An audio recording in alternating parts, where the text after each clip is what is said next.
Shalom, shalom, et merci d'être connecté à cette chaîne. Aujourd'hui, nous allons voir les prophéties.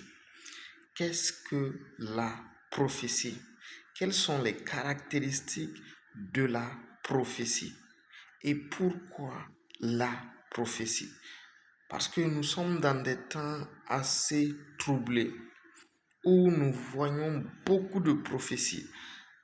Beaucoup de personnes qui sortent et qui disent parler de la part de Dieu, qui annoncent des choses.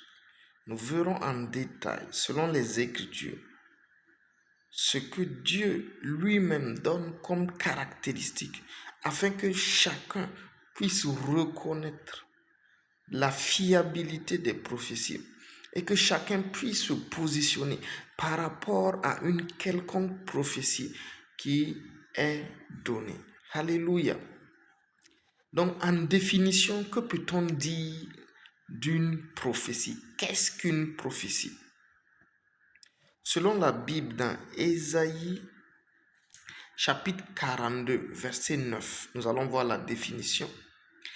Il dit, voici les premières choses se sont accomplies et je vous en annonce de nouvelles avant qu'elles arrivent. Je vous les prédis. Donc les prophéties sont des prédictions divines. Une prophétie est une prédiction divine. Dieu qui annonce par avance ce qui n'est pas encore arrivé, afin que lorsque cela arrive, on sache qu'il avait prédit cela.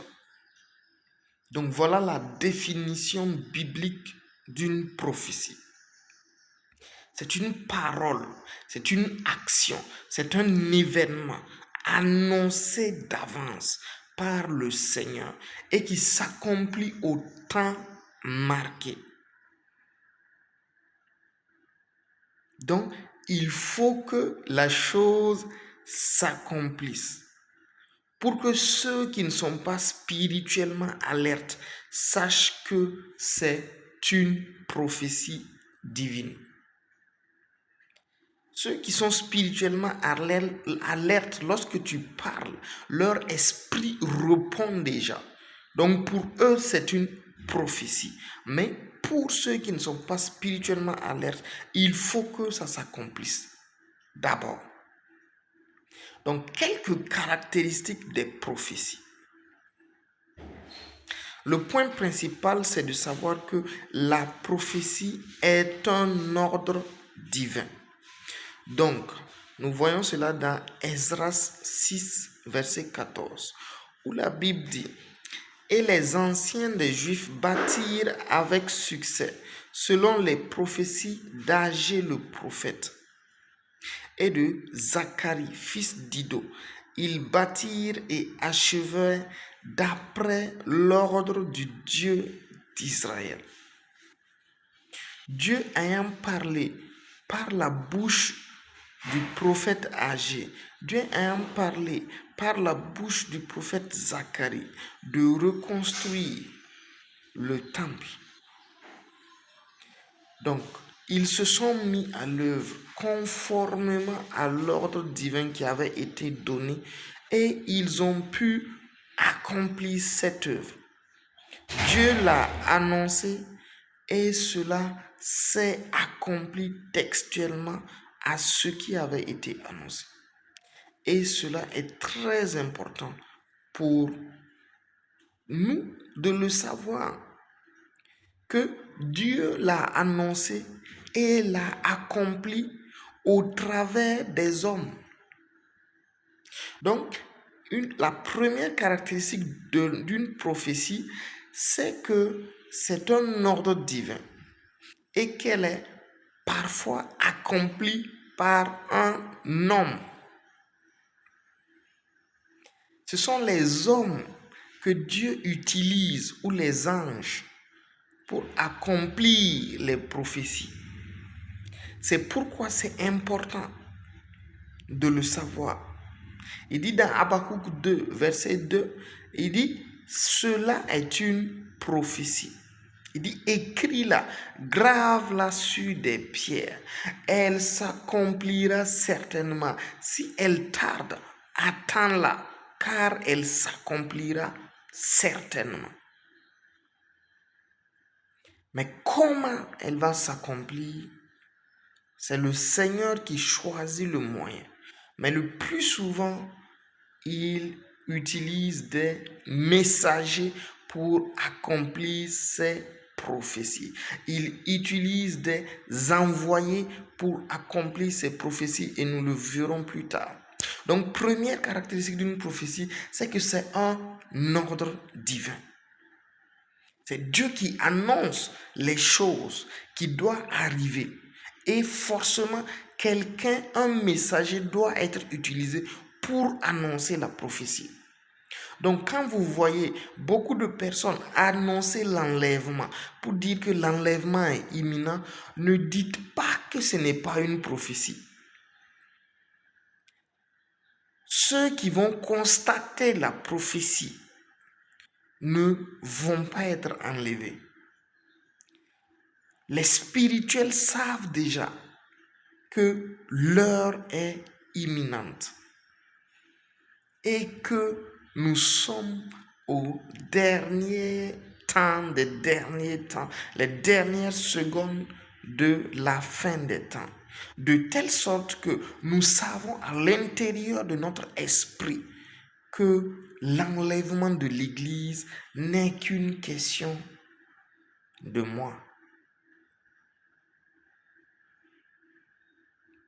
Donc, la prophétie est un ordre divin annoncé d'avance par des messagers. Première caractéristique. Ensuite, nous voyons cela dans Ézéchiel 7, verset 13. Il dit, non, le vendeur ne recouvrira pas ce qu'il a vendu, fût-il encore parmi les vivants, car la prophétie contre leur multitude ne sera pas révoquée. Ne sera pas révoquée. Et à cause de son iniquité, nul ne conservera sa vie. Donc, Dieu dit qu'il y a une prophétie que lui, il avait annoncée. Et il déclare que cette prophétie va s'accomplir. Ce qui fait que nous distinguons ici quelque chose que nous allons partager plus tard dans la vidéo. La révocation.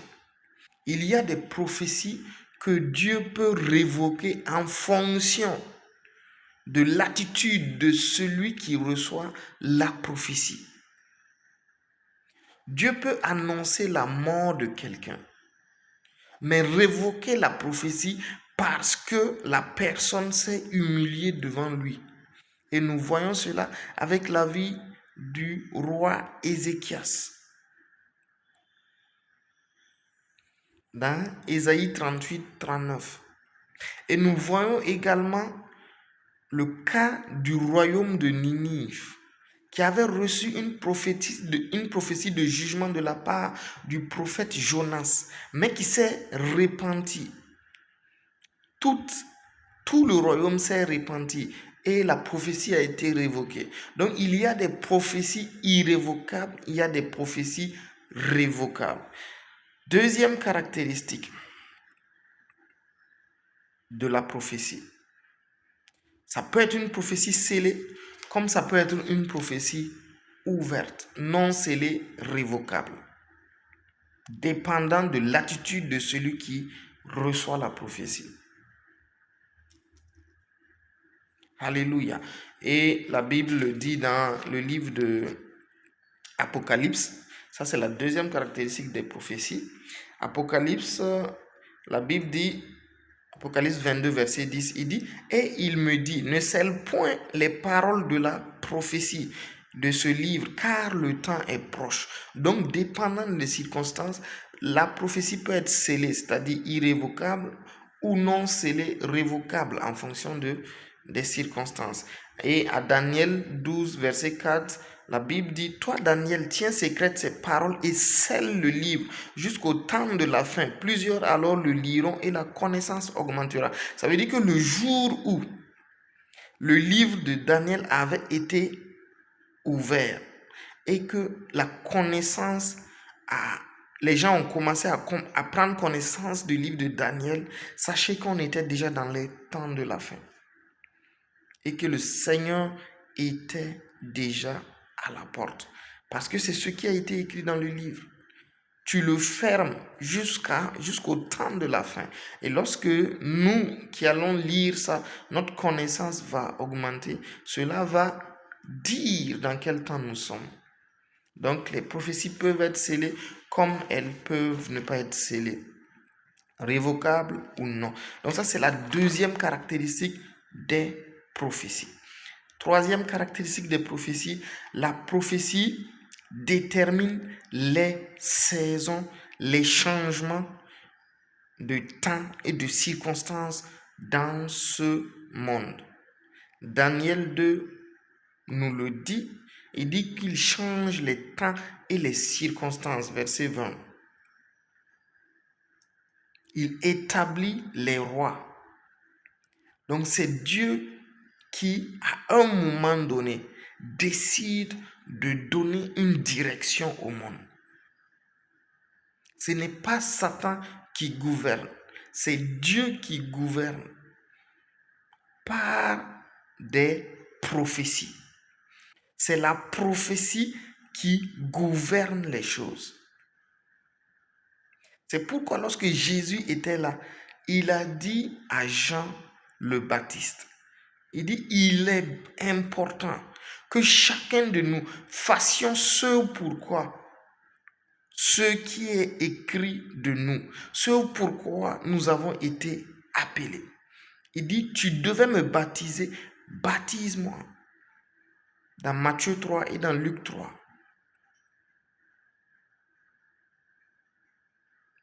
Et la parole dit dans le livre de Michée 1, verset 6, il dit, je ferai de Samarie un monceau de pierre dans les champs, un lieu pour planter la vigne.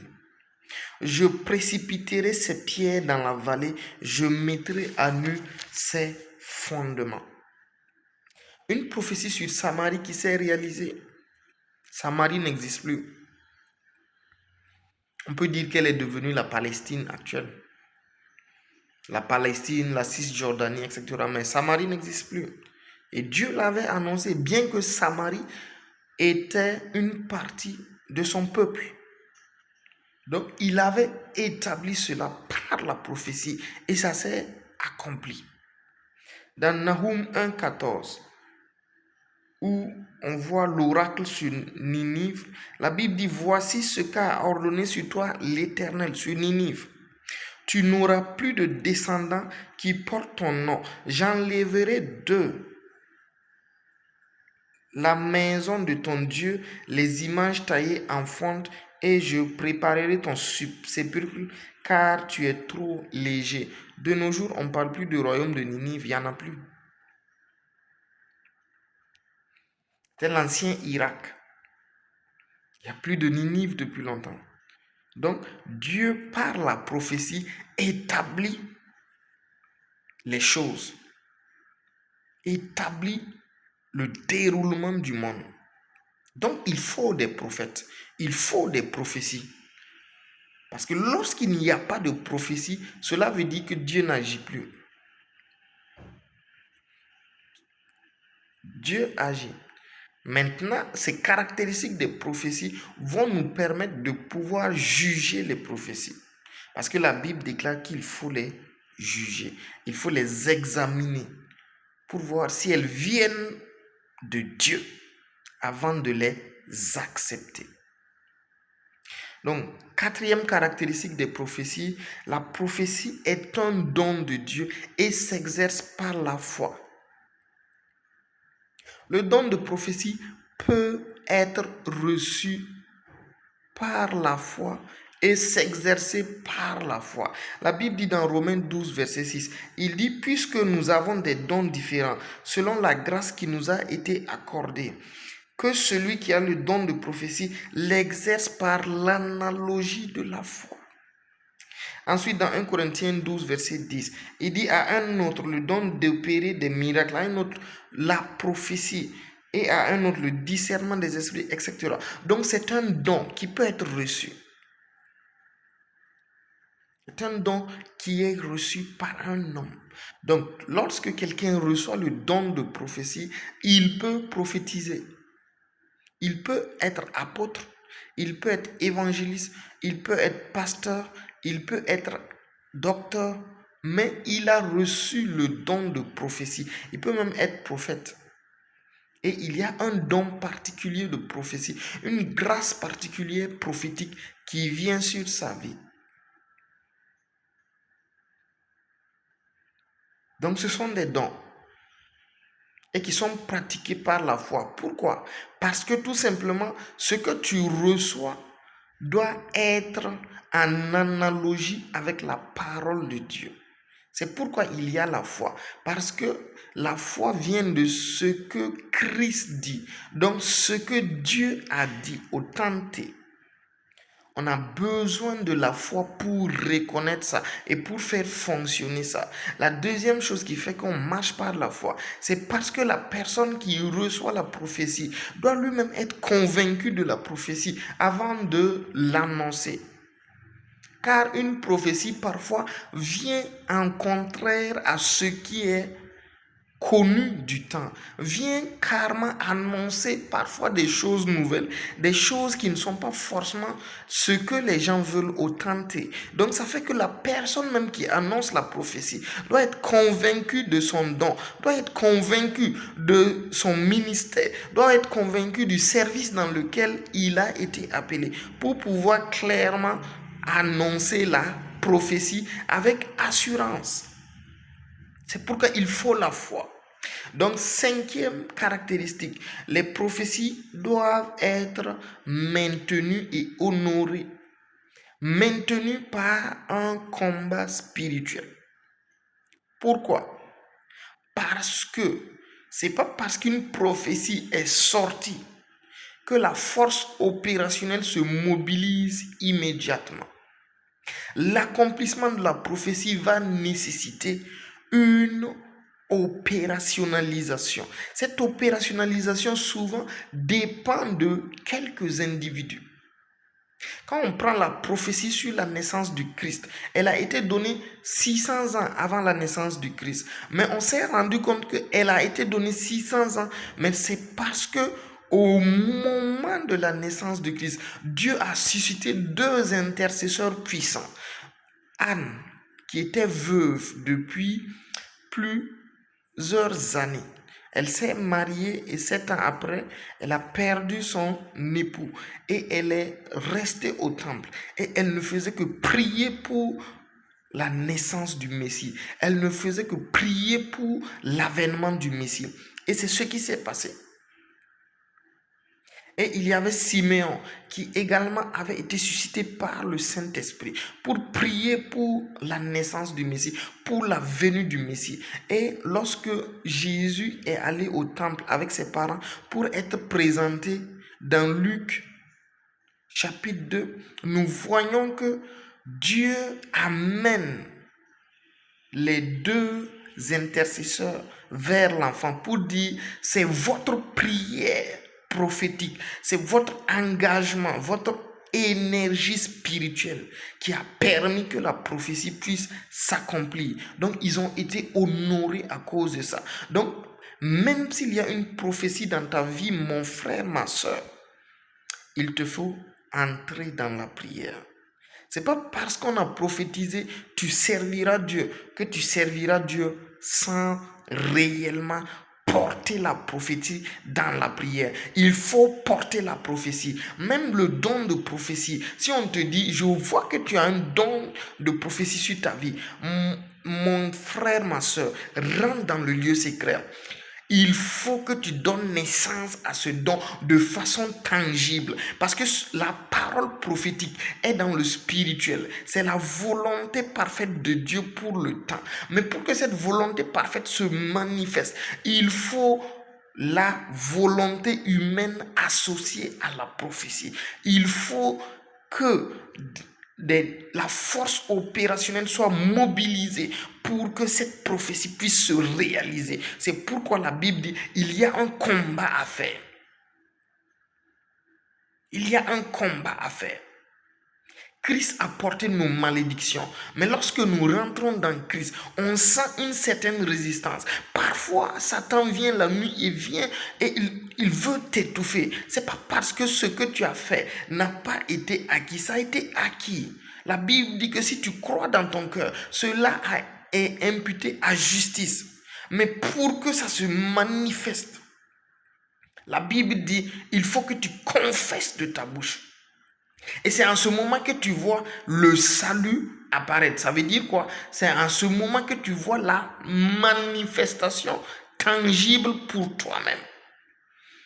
Donc, il faut une contention spirituelle.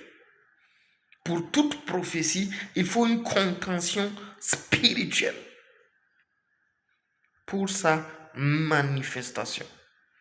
Et c'est Dieu qui suscite ces personnes-là au temps convenable de la manifestation de la prophétie pour le faire. Donc, 6e caractéristique de la prophétie, elle ne doit pas être soumise à des interprétations humaines. 2 Pierre 1, verset 20 à 21 dit, sachant tout d'abord, tout de même qu'aucune prophétie de l'Écriture ne peut être l'objet d'interprétations particulières, car ce n'est pas par une volonté d'homme qu'une prophétie a jamais été apportée, mais c'est poussé par le Saint-Esprit que des hommes ont parlé de la part de Dieu. Ce qui veut dire que toute prophétie doit être examinée à la lumière des Écritures, pas à la lumière de la pensée humaine, pas à la lumière de ce que je pense que ça peut être. Non. Est-ce que c'est biblique? Est-ce que Dieu avait déjà parlé de ça par d'autres personnes? Est-ce que d'autres personnes ont eu le même témoignage? Amen. 7e caractéristique de la prophétie pour aller vite. L'esprit de la prophétie annonce toujours Jésus. Apocalypse 19, verset 10, la Bible dit, et je tombais à ses pieds pour l'adorer. Mais il dit, ne le fais pas, garde-toi de le faire. Je suis ton compagnon de service et celui de tes frères qui ont le témoignage de Jésus. Adore Dieu, car le témoignage de Jésus est l'esprit de la prophétie. Et Luc 24, verset 27, la Bible dit, et commençant par Moïse et par tous les prophètes, il leur expliqua dans les Écritures ce qui le concernait. Toute prophétie a un lien d'une manière ou d'une autre avec Jésus. Toute prophétie qui n'a aucun lien avec Jésus, sa gloire, sa présence, sa manifestation, sa personne, son œuvre à la croix,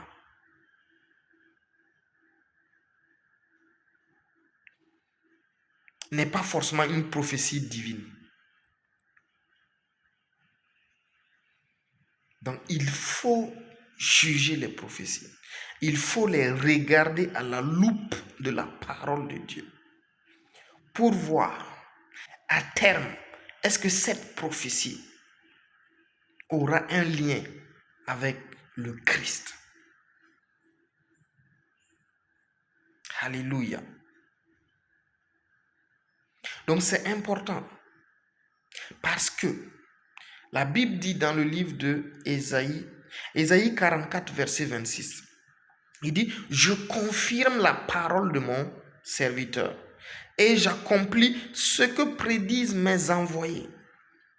Je dis de Jérusalem, elle sera habitée, et des villes de Juda, elles seront rebâties. Je les relèverai de leur ruine. Donc, il dit qu'il confirme la parole de son serviteur et il accomplit ce que prédit ses envoyés. Toute prophétie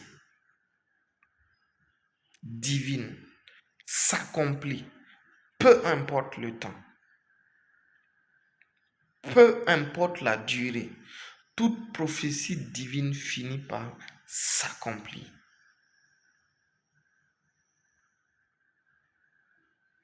Amen, amen, amen.